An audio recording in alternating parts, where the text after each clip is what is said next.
ang Binibining Pilipinas Globe 2022 na si Chelsea Fernandez ay prangka sa pagsagot sa ginagawang negosyo na lang daw ng ibang ang beauty pageants at meron din siyang say tungkol sa pagsabak ni Michelle D sa darating na Miss Universe 2023. Panoorin po natin to.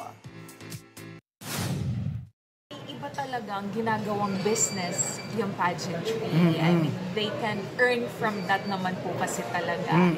And ako naman, if I'll be one of the candidates for that specific pageant, siguro ang kailangan ko na lang talagang gawin or isipin is that kung etong pageant na to, beneficial din ba sa akin?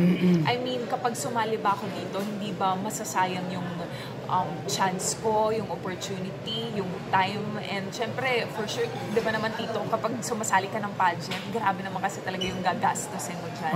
So I have high hopes for Ate Michelle D that she will bring the Miss Universe crown. But we cannot deny the fact na along the way, alam mo yun, the journey won't be easy for her. I mean, it takes a lot of courage, determination, you will sacrifice your time, ano, syempre attention mo din, preparation, all of that. It won't be easy for sure, pero I have high hopes. And seeing her interviews, grabe, very eloquent talaga. And for sure, lahat ng questions na alam mo yun, ibabato sa kanya, she will definitely slay. Okay.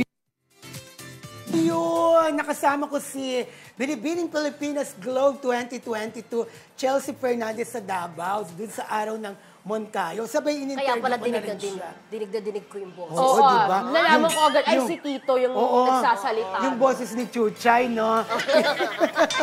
Yun na nga sinabi niya, hindi naman niya sinasabi totally na yung ibang ginagawa na lang nag-issue yung beauty pageant. Negosyo. Oo, pero siyempre, kailangan din naman kasing kumita, di ba, Mildred? Pero depende naman sa mga pageant. May mga pageant talaga na legit. May mga pageants talaga na mga putyo-putyo, di ba?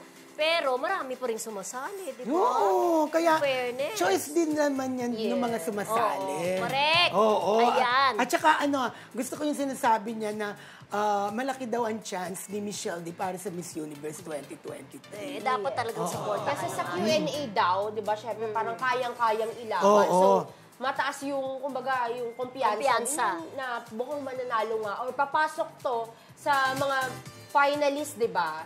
Si Michelle D. Oo, bilang si Chelsea na lumaban na rin sa international pageant sa Miss Globe kung saan naging top 15 siya. Ay, bongga. Pagdating talaga sa pageant. Oo, top 15 siya sa Miss Globe 2022.